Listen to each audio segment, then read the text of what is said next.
He's already the author of a novel based around his early days. Now this Aussie legend has published his autobiography to tell us about his days of sex, drugs and rock and roll. Please welcome to Midday, Billy Thorpe.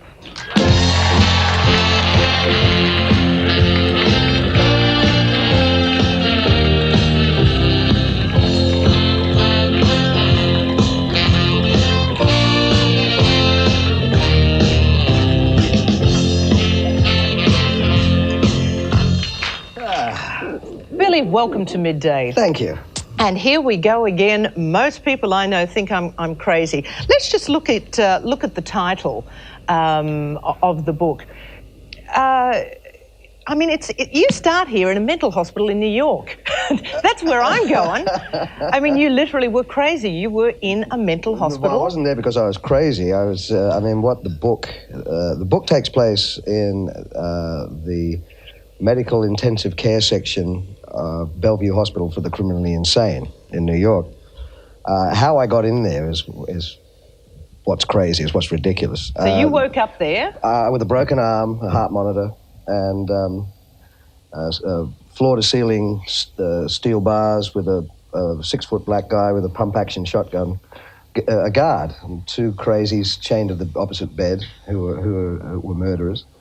And I had no identification on me, so I was in there as John Doe. I couldn't get out. And they were coming around shooting everybody up with morphine about every 4 or 5 hours, so I was completely out of it. It was a funny story. You know? So how did you get there? It wasn't so funny. I'm not going to tell you that. You've got to buy the book. You've got to read the book to find that out. That's why you write them, you know. It was one of my life has always, at times, has been a combination soap opera, comedy movie, I don't know what, but I'm sort of the Jerry Lewis, you know. You've lived the life. In there, you were, as you came to understand, you were clinically dead for a minute? Yeah, my heart stopped. Wow. Yeah, which is how I ended up in this particular section of this hospital, because they'd run out of beds in the other section. But it was a Saturday morning, but it's how I actually got there that's hilarious. It really is funny. Well, that's all in chapter 1. See, as we move on now, you've whet our appetite. Being the author you are, Will. We call you Will Thorpe now, a little more cred than Billy Baby. The touring, I mean, those days of the fabulous touring, I mean, you toured with some great people, but it got pretty hairy. It was more than a little dangerous at times. Yeah, we were shot at. We were. There's a chapter in there about Canberra in the early '70s where we used to play this gig regularly in Canberra for the Young Quatters Club, which was like the yuppie set of Canberra at the Park Royal Hotel. It's a very upmarket gig in ball gowns and black tie, but big, 1,200 people. And one year we arrived and they double booked the room, so we ended up in a shearing set in Queanbeyan. And the local cockies decided they wanted to disrupt it, and a series of fights broke out, and which we were in the middle of. And so they cancelled the gig, and the police closed it down. On the way home, all these cars pulled out, and they started shooting at the van. There was a gunfight in the middle of Canberra with 303s. And you thought, we didn't play that badly? No, we ended up outside the Park Royal. They smashed the front doors of the hotel, and we were escorted out of town. It was like, we love you here, Thorpe, but we don't want to see you back for a while. It was one of those kinds of deals, you know. But it wasn't our fault, you know. It was like most of the adventures were innocent. Nobody was really hurt. I mean, we were lucky not to be killed that time, but they were great times. They were great times to be on the road. As a pop star, I mean, you found success, bit of wealth quite early on, which is pretty fabulous, but it's not always necessarily the image of a pop star is appreciated by everyone, especially car salesmen.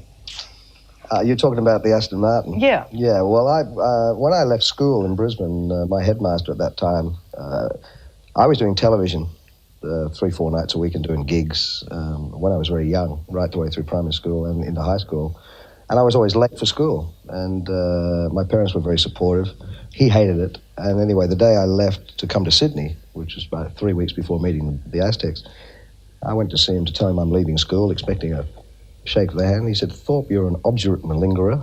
Oh, sorry? You're an obdurate malingerer. And I said, "Oh, thank you very much." I thought it was a compliment. Obdurate what, you know? And but you'll never amount to anything. And I went, oh. So it stuck in the back of me. It was one of those things that sticks in you and you think, okay, I'll never amount to anything. So I came to Sydney. It was successful. I had some money, and there was an Aston Martin, which was one of the Aston Martins that had been brought out here, I think, to promote the James Bond film, that had been used in the film, sitting in a car yard on William Street. I went in there, and the salesman they looked at me literally like I'd fallen out of somebody's nose, you know. It was like this, you know, riff-raff. So they wouldn't take me seriously, so I went up to my bank. And they actually, in fact, asked you to leave because you looked like riff-raff. Yeah, so I went up to the bank and got £8,000, because it was pounds, £8,000 in £1 notes, and took it back and dumped it on the floor. I said, now sell me the car, you know, and took it to Queensland. That day, I didn't have a licence. It wasn't insured. I kangarooed it all the way over the bridge. This is an Aston Martin. And I bet that salesman was determined to give it back to this headmaster, and I stayed at my parents', and then the next morning I waited for assembly, waited for the bell at Salisbury High School, and did wheelies around the quadrangle. Gave him the finger, and drove back to Sydney. I felt great about it, you know. And got how this happened, and the story in the book is I was actually caught for speeding heading towards the border, because the drive back in those days was very different to what it is now. And this copper pulled me over, and I told him the story, and he let me go. He thought it was a cool story. Yeah, well, I'd been chased by the police coming through the cane fields in north of Byron. Where's that? McLean or somewhere up around there. And they wouldn't see a whole bunch of Aston Martins up there. There's only one in Australia, you know, but funny times. So you've been a bit of a, you know, a bad boy. An idiot is what I've been. But got away with it. It's been fun. It still is fun. I mean, I'm talking like I'm dead, you know? No, but I mean, you know, it's a funny thing how 20 years or 30 years sometimes makes a bit of a difference to behavioural patterns. And if we go back to those very early days, the whole pop star image, I mean, you know, you were sort of a demigod in this country. Did that improve the stakes in terms of women? No, there was always lots of them, you know.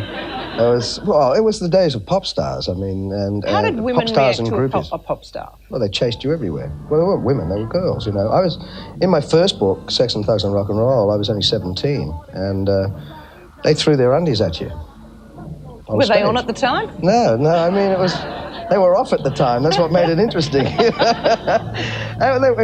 were all of the excesses that we've heard about. It sort of become trite in 30 years later. But they were the times, you know. They were all caught up in the frenzy of it all, and it was impossible to say no. You know?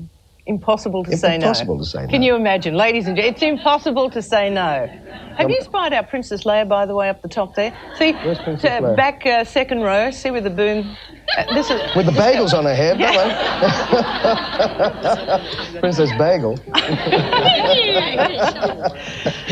You know, one of the things I also enjoy about the book. Now, you're a child pop star, a successful child star, successful pop star. You moved to America, writer, studios, all sorts of other businesses. Now you're an author. I'm an author. This is Will Thorpe I'm talking to It today. looks good on the immigration when you have to put occupation. It looks much nicer to have author than entertainer for some reason. And they treat you very differently. Oh, author. Oh, come in. Come in, Mr. Thorpe. What do you write? Oh, books. You know, if I show them a cover with the bum on it, they go, oh, my God. Well, we'll get to... So immigration and customs, sort of, if you're an author, you get treated well and they want to search your luggage if they think you're a pop star. Exactly, yeah. Well, not necessarily search your luggage, but there's a definite stigma to being to being a musician for some reason. There always has been. But reinventing yourself, you've successfully done that. How important is that in terms of life, making a living, being? I think it's the key. I think it's the absolute. What was that? Did anybody else hear that? What are you doing, Jeff? I thought it was Jeff falling off his chair. I was just remembering the time when you came in here, the first time you played for us here. We did a show, and there'd been nothing as loud in all our lives. Do you remember your band then? Yeah. And I remember somebody said to me, why don't you go over to him and tell him just to turn down a bit? I said, no. You go over. And if he had, would your response have been to Mr. Harvey asking you to turn him down? Well, I'd known Jeff since the days of, we go back a long time, Bandstand 63. I mean, yeah. As I say, I'd been fine by me. I thought that was okay. But the audio bloke, I forget, Max Alexander was the audio bloke, and he was saying, go over and tell him. No. But all the cameras, we used to play so loud, all the cameras went into what's called microphony, because they all had tubes in them in those days, and it looked like an effect. So the screen would be going like that at home, and people actually thought it was a great effect. You know? it was the cameras vibrating. And while we talk about the book again, just have a look at the cover, ladies and gentlemen. The book's called Most People I Know. Now, it's a very creative cover, but I had to look. It took me a day or two, and I'm going, yeah, it's a sort of an op art 60s thing. Then I really had a good look. Just look carefully, folks. What do you reckon it is? It's a butt. Yeah. Yes, Helen. Princess Leia, Princess Bagel's got it. Why did you put a butt on the front of your book? I didn't. The company did, actually. I think it's a throwback to with the Aztecs, the Aztecs that recorded Most People I Think I'm Crazy, the Sunbury Aztecs. We had an album called More Arse Than Class, and the inside cover was our four bare bums. And I still get people bringing up to me today saying, which one's yours? And I say, I'm the thin one. And I think it alludes to that, you know. Well, congratulations. You've got another book to go yet, Mr. Author. Yes, I have. Pop star, author, and it's great to have you. And thank you for joining us to talk. Most People I Know I'm Crazy by the one and only Will Thorpe. Please thank our guest, Will Thorpe.